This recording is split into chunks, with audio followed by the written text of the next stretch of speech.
Queridos irmãos e irmãs, nós estávamos lendo o capítulo 6 de São João, mas por 2 domingos seguidos nós interrompemos essa leitura, visto que uma vez celebramos a festa de São Domingos e outra vez celebramos a Assunção de Nossa Senhora. Então o núcleo deste sermão, que é o dogma da Santíssima Eucaristia, que Nosso Senhor anuncia àqueles judeus, fica aqui subentendido, uma vez que nós não podemos voltar àqueles textos e lê-los integralmente. Ora, Jesus tinha acabado de revelar que ele deixaria o seu corpo como alimento e o seu sangue como bebida. Exatamente diante da radicalidade da sua entrega, diante da verdade daquilo que ele realizou por nós na cruz, entregando a sua vida e deixando a Eucaristia para nós como alimento, como sustento, muitos dos discípulos de Jesus, diz o Evangelho de hoje, que o escutaram, disseram: esta palavra é dura. Quem consegue escutá-la? Então, diz o evangelista, que desde aquele momento, muitos discípulos voltaram atrás e não andavam mais com ele. Ou seja, foi uma pequena crise no ministério de Jesus. Foi um momento em que ele perde seguidores. Um momento em que parece que a verdade não tem força. Um momento em que parece que a mentira tem mais eficácia que a verdade. Um momento, portanto, em que Jesus poderia ter matizado as suas palavras para agradar mais as pessoas. Poderia ter dito: não foi exatamente isso que eu quis dizer, vocês entenderam errado, eu estou falando em termos simbólicos, não estou dizendo que vocês vão comer propriamente a minha carne, não estou dizendo que vocês vão beber propriamente o meu sangue, eu estou querendo falar em termos metafóricos, não exagerem. Ele poderia ter aliviado a carga daquilo que ele disse, mas ele não faz isso. Ele diz: o Espírito é que dá vida, a carne não adianta de nada. As palavras que vos falei são Espírito e vida, mas entre vós há alguns que não creem. Ou seja, Jesus salienta que as palavras que ele disse são Espírito e vida. Ele mostra como aquelas palavras são verdadeiras. E ao invés de deprimir-se, entristecer-se, ao invés de dizer para si mesmo: não, poxa vida, e agora? Pode ser que eu perca tudo, que eu tenha que começar do zero. Pode ser que eu não possa mais contar com esses mesmos que eu trouxe para mais perto de mim. Ao invés de se deprimir, Jesus diz aos 12: vós também quereis ir-vos embora? Então Pedro responde: a quem iremos, Senhor? Tu tens palavras de vida eterna. Ou seja, o amor de Jesus pela verdade, o amor de Jesus por aquilo que é certo, é tão intenso que ele não tem nenhum medo de ficar sozinho. Esse é um dos problemas que nós temos. como nós não temos convicções, como muitas vezes nós não descobrimos verdadeiramente a verdade, como nossa alma não foi impactada pelo peso da verdade, o que acontece? A pressão dos homens nos causa medo. Quando as coisas começam a dar errado, quando as pessoas não entendem o que nós estamos falando, quando alguns usam o seu poder e a sua influência para nos esmagar, nós corremos o risco de desanimar, de nos desencorajar, de depor as nossas armas espirituais. Nós nos fragilizamos e nós recuamos.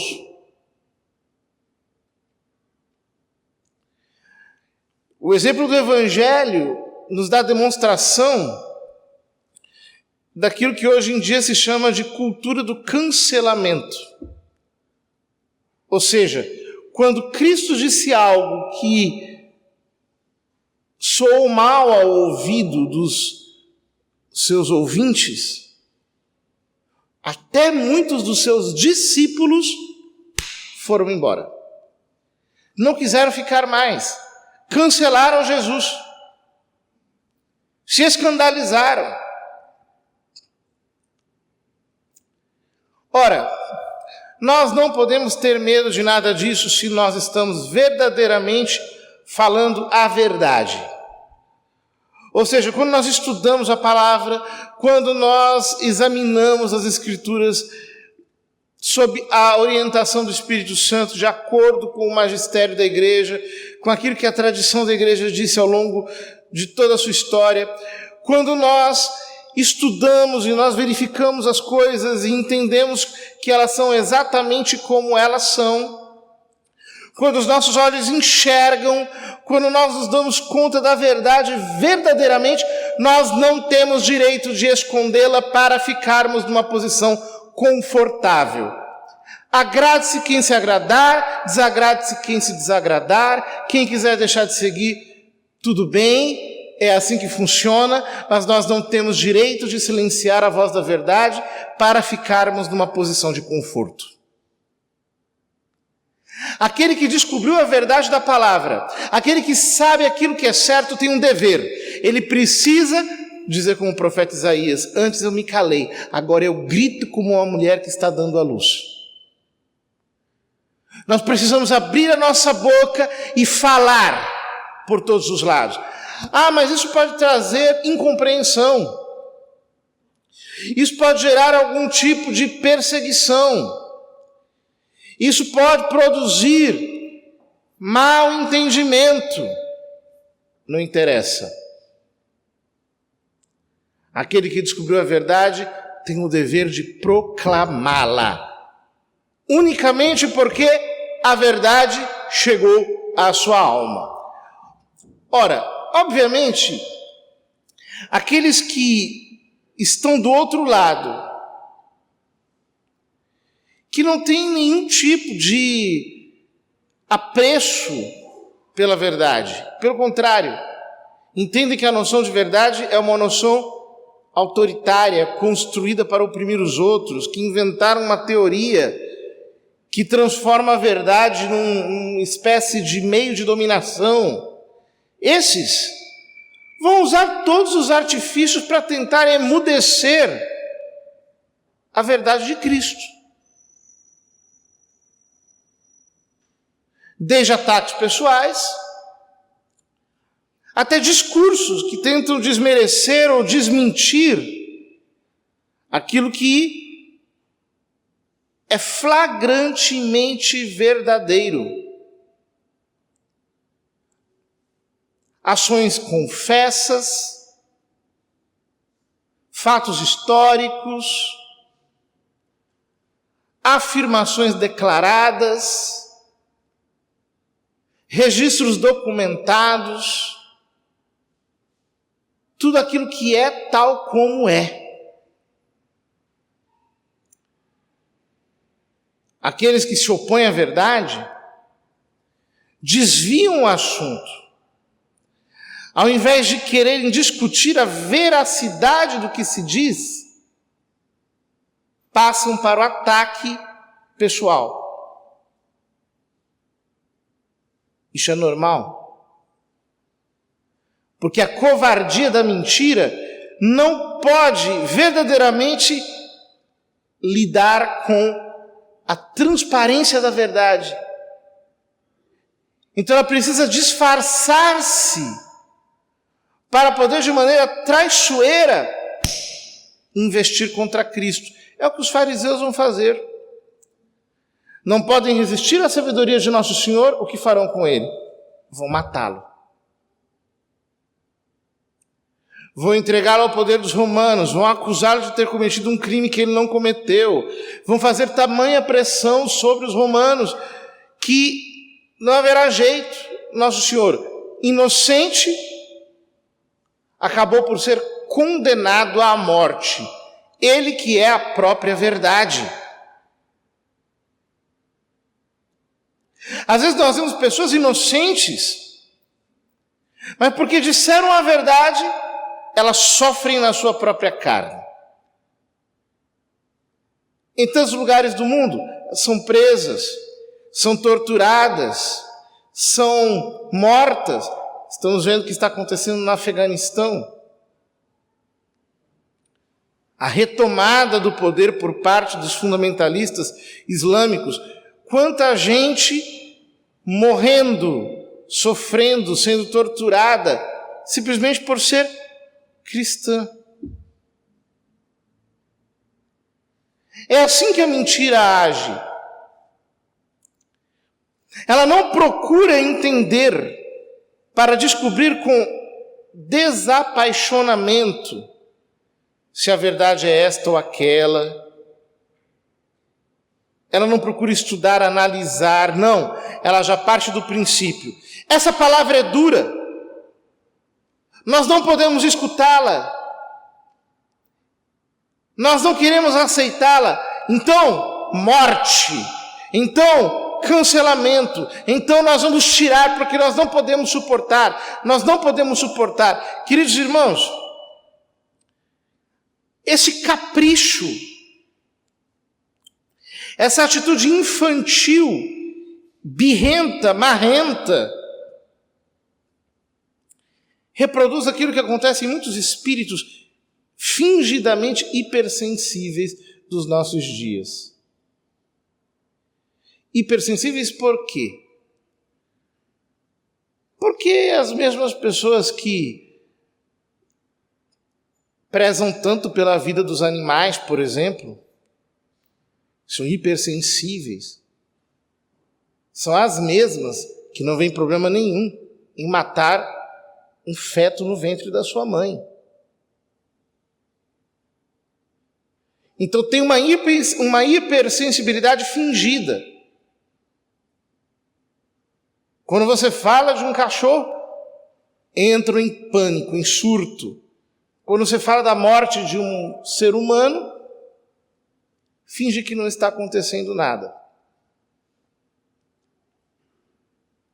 Este espírito birrento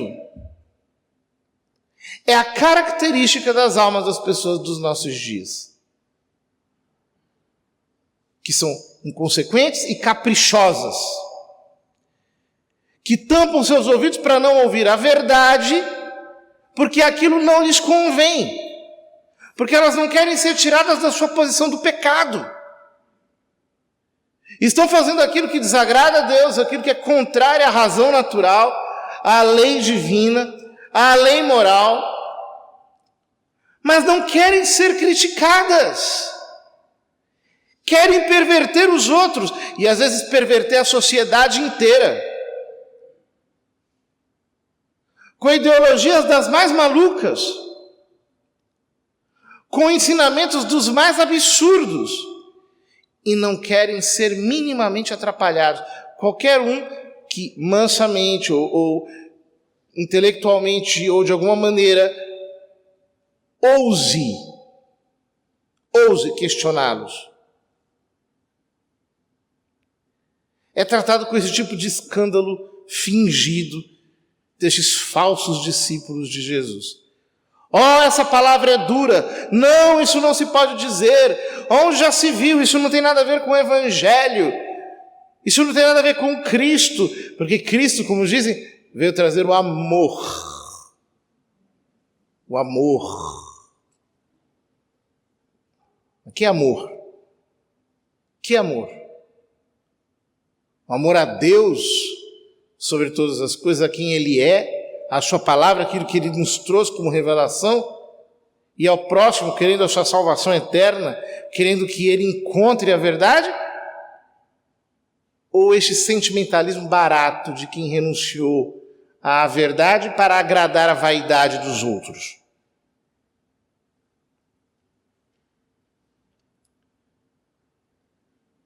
Nós não podemos negociar a palavra, custe o que custar. Nosso Senhor não fica aqui chorando, deprimido, angustiado, triste. Não, Ele diz, querem ir embora? Eu começo tudo de novo. Não tem problema. O que eu não quero é discípulo mentiroso do meu lado. Ou seja, pessoas que não entendem a verdade, não meditam a verdade e não querem abraçá-la até o fim. É isso que eu não quero. Que atitude fechada de Jesus, né? Alguém poderia dizer, nossa, ele aqui foi muito fundamentalista. Onde já se viu? Não quis nem conversar.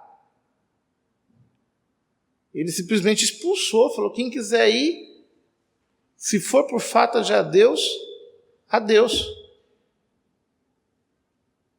Se for por falta de um tchauzinho, bye bye. Essa foi a atitude dele. Por quê? Ele sabe que está falando a verdade.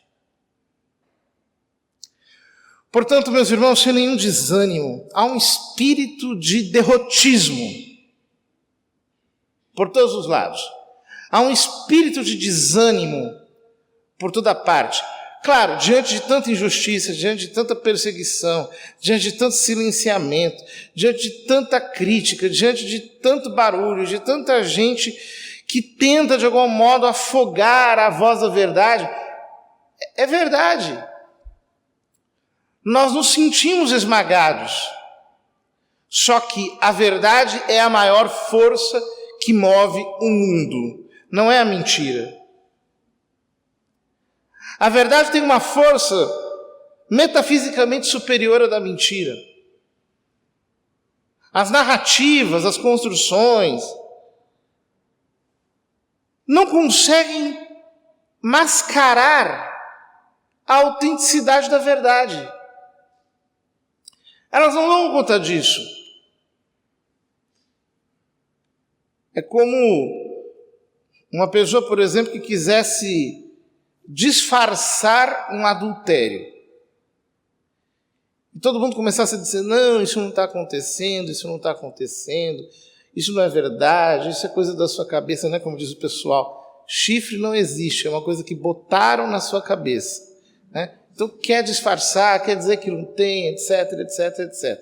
Bom, você pegou no flagrante, meu filho. Você viu. E agora, onde é que ficam as narrativas? Onde é que ficam as palavras? Não ficam mais em lugar nenhum. Por quê? O que os seus olhos viram são mais importantes do que o que os outros disseram. A verdade tem mais poder do que todas as narrativas. Ela existe mesmo. Existem fatos, existe a verdade, existe quem está certo, quem está errado, existe quem está na verdade, quem está no erro. Existem. A nossa parte está em reconhecer. Ora, se nós estamos do lado da verdade, nós não precisamos nos preocupar. Porque é uma vitória que é certa. É a vitória da verdade. Ela pode demorar, ela pode ser sofrida, ela pode ter percalços, ela pode ter dificuldades no meio do caminho, não importa. Mas quando nós escolhemos seguir a trilha da verdade, nós sabemos que ela nos conduzirá ao verdadeiro triunfo. O que nós podemos pedir ao Senhor nessa manhã de domingo é que Ele nos conceda a graça de jamais nos entregarmos à derrota, a nenhum pensamento de tristeza, nem de depressão, mas que em nós haja aquela convicção do Evangelho. A convicção que o povo de Israel teve na primeira leitura: nós serviremos ao Senhor para sempre. Claro, depois eles desanimaram e começaram a cometer muitos erros, mas quando Josué lhes propôs, eles disseram: nós serviremos ao Senhor inteiramente. Que essa seja a disposição da nossa alma e que nada possa nos desanimar desse propósito, queridos irmãos, porque este é o propósito das nossas vidas. Não largarmos jamais Cristo, porque os outros podem ter opiniões agradáveis, mas Ele, nosso Senhor, Ele tem palavras de vida eterna.